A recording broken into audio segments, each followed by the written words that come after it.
Bismillahirrahmanirrahim. Assalamualaikum warahmatullahi wabarakatuh. Alhamdulillahi rabbil alamin. Wabihi nasta'in ala umurid dunya waddin wa ala alihi wa sahbihi ajmain. Qala rabbi shrah li sadri wa yassir li amri wahlul 'uqdatam min lisani yafqahu qawli. Allahumma shalli ala sayyidina Muhammad wa ala ali sayyidina Muhammad.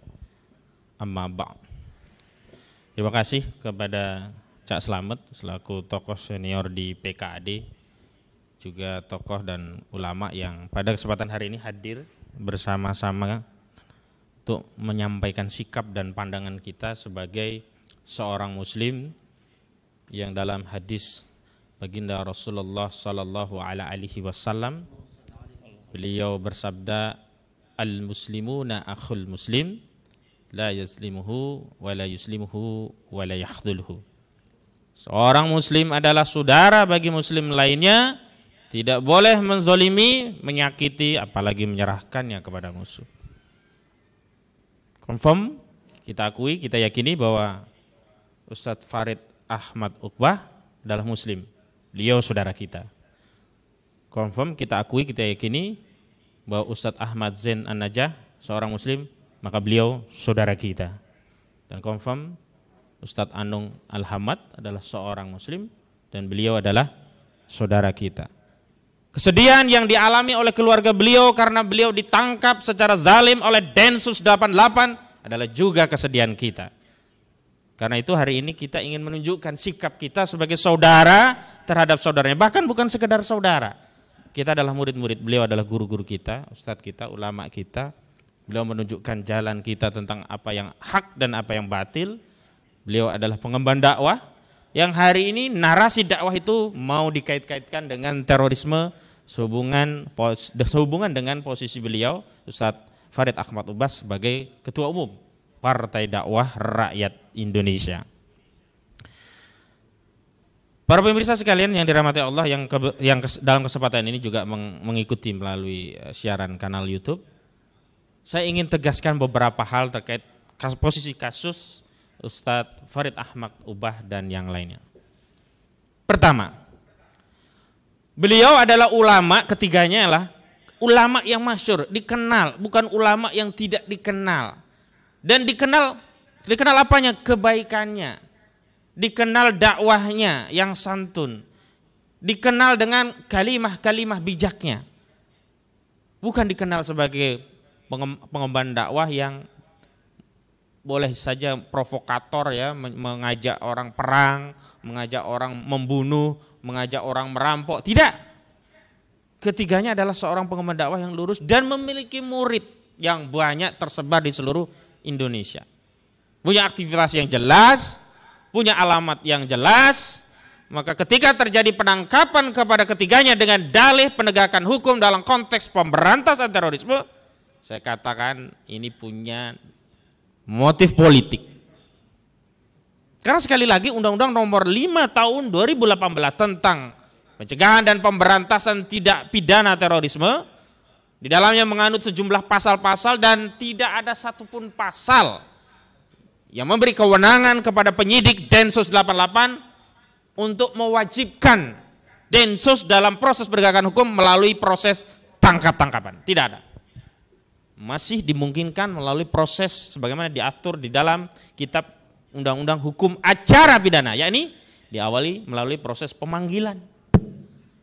Jadi semestinya pemanggilan dahulu. Wong alamatnya jelas, orangnya diketahui, kecuali ini orang yang tidak jelas apalagi masuk kategori DPO, daftar pencarian orang, seperti Harun Masiku lah. Begitu ketahuan langsung tangkap, wajar. Karena Harun Masiku tidak diketahui keberadaannya. Ini Ustadz Farid, Ustadz Ahmad Zain dan Ustadz Anung itu jelas. Bahkan Ustadz Ahmad Zain itu adalah anggota Komisi Fatwa Majelis Ulama Indonesia. Kurang jelas apa?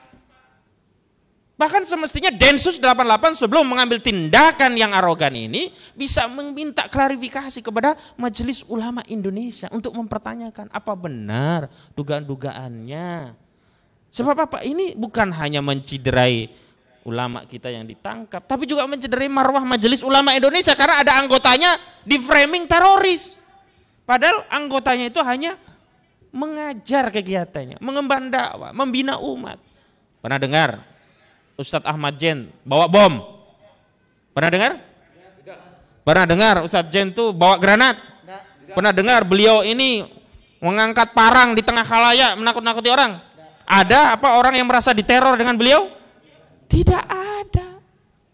Lalu dari mana legitimasi terorisme yang dilakukan oleh Dr. Ahmad Zain An-Najah, Dr. Anung Al-Hamad dan juga Dr. Farid Ahmad Uqbah.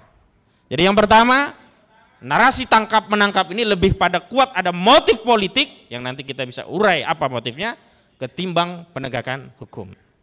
Yang kedua, dalam proses penangkapan memang Densus diberi kewenangan untuk menangkap, tetapi dalam pelaksanaannya dia harus tetap mengikuti prosedur KUHP.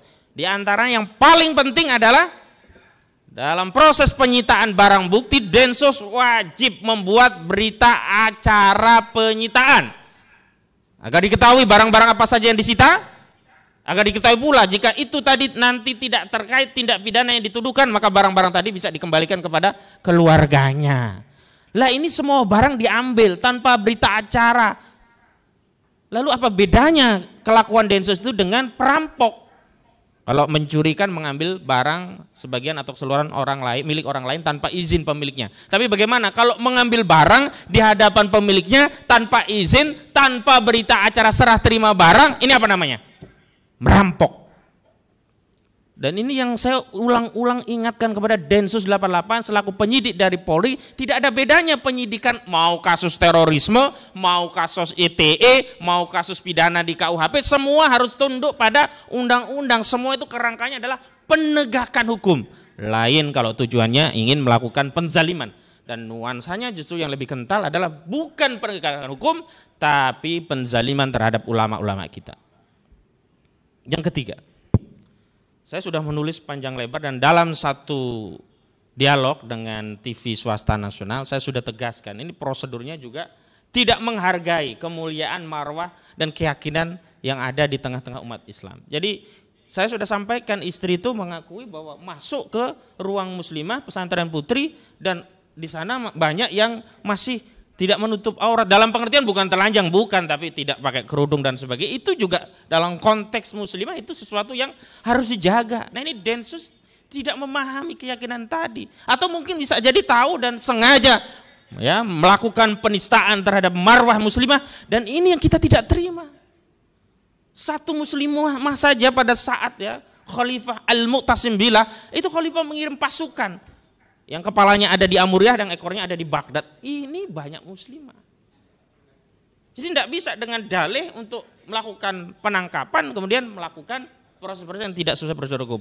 Tadi di sosmed saya lihat ada narasi yang ingin mendelegitimasi apa yang kita sampaikan dan seolah ingin membela Densus 88. Tapi sepanjang itu bukan dari Densus, kita abaikan. Dan itu bukan pernyataan resmi. Dan kalau ada pernyataan yang berbeda antara Densus 88 dengan keluarga, saya lebih meyakini mempercayai apa yang disampaikan oleh keluarga korban. Yang ketiga, kita tentu tidak ingin ulama atau umat Islam ini terbawa narasi terorisme yang dibawa oleh Densus 88. Karena sampai hari ini itu baru pernyataan sepihak. Dan proses pemeriksaan pun tidak didampingi oleh lawyer. Dan dalam waktu, memang Densus ya di ketentuan pasal 25, punya kewenangan untuk mengamankan orang dalam status terduga teroris 14 hari. Dan kalau belum cukup bisa ditambah 7 hari. Totalnya 21 hari. Tapi sekali lagi, kewenangan tadi tidak boleh kemudian menghilangkan hak keluarga untuk bertemu apalagi advokat. Karena advokat di ketentuan pasal 5 ayat 1 Undang-Undang nomor 18 tahun 2003, advokat itu jelas penegak hukum, sama seperti Densus, sama seperti jaksa, sama seperti hakim. Tidak boleh ada narasi Densus lebih hebat daripada penegak hukum lainnya. Yang selanjutnya, kita harus menunjukkan pilihan posisi berada bersama ulama. Karena kita harus Pertama ya, kalau ada musibah yang pertama harus tabayun. Tapi kalau kita lihat kelakuan Densus ini, tentu kita lebih berpikir bahwa percaya kepada ulama jauh lebih menenteramkan jiwa kita ketimbang percaya pada narasi yang diedarkan oleh Densus 88, apalagi itu narasi sepihak, belum diuji di pengadilan. Sekarang kita ketahui, apakah ada dalam putusan pengadilan itu seorang terdakwa divonis bebas? Jawabnya ada dan banyak. Itu artinya setiap orang harus ya dianggap tidak bersalah sebelum ada vonis pengadilan. Ini yang disebut dengan asas presumption of innocent. Dan ini yang tidak ada dalam kasus terorisme, seolah-olah kalau orang sudah dituduh teroris, dia layak untuk dihakimi, divonis dan dijatuhkan marwahnya di tengah masyarakat. Saya mau tanya kepada Densus 88 Mabes Polri, apa dasar hukumnya memberikan pernyataan-pernyataan di media? Di KUHP tidak ada pengaturan memerintahkan kepada penyidik untuk mengedarkan hasil penyidikan kepada media, tidak ada. Di Undang-Undang Nomor 5 tahun 2018 juga tidak ada. Karena itu semestinya harus menahan diri untuk press conference sebelum ada keputusan yang jelas. Kalaupun ada cukup sifatnya umum. Disebut nama sahabat Abdurrahman bin Auf sebelumnya, dikait-kaitkan dengan sedekah, sekarang dikaitkan dengan dakwah, dikaitkan juga dengan jihad. Cerita-cerita di Afghanistan kemudian dikait-kaitkan. Lah kalau mau semua dikaitkan berarti Pak Jokowi juga terkait. Karena sebelumnya di 2020 Ustadz Farid Ahmad Obah juga diundang istana datang bertemu dengan Pak Jokowi waktu itu dengan lembaga Parmusi ya bersama Ustadz Usama Hizam. Lalu apakah dengan narasi gatuk-matuk itu kita bilang presiden terpapar terorisme? Kan tidak juga begitu. Lalu kenapa terhadap Ustadz kita itu kemudian dikait-kaitkan dengan jamaah Islamiyah? Semestinya tahan dulu. Tunggu putusan pengadilan. Itu yang disebut dengan presumption of innocent. Dan yang terakhir, nanti yang lainnya silahkan ditambahkan. Sebenarnya ini ajang untuk menunjukkan kita berada di mana. Apakah kita berada bersama ulama, di samping al-haq, atau kita justru ikut narasi, memvonis ulama-ulama kita yang ikhlas, yang berjuang ini dengan stigma-stigma teroris dan kemudian ikut menghakimi baik di kehidupan nyata dan juga di kehidupan sosial media.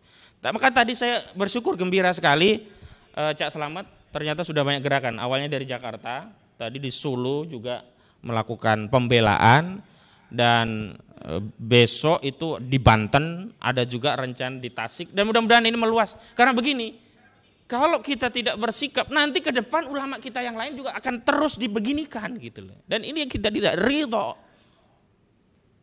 Tidak ridho. Saya kira itu yang penting untuk saya sampaikan. Mudah-mudahan ini adalah bukti kita di hadapan Allah kelak di akhirat ketika ada saudara muslim kita dizalimi, mereka tidak bertanya kepada kita, aina antum ya muslimun. Tapi kita sudah mengatakan posisi kita berdiri tegak bersama saudara kita yang dizalimi dan menyampaikan al-haq walaupun itu di hadapan penguasa yang zalim, dan insya Allah Allah pasti menolong kita. Takbir. Assalamualaikum warahmatullahi wabarakatuh.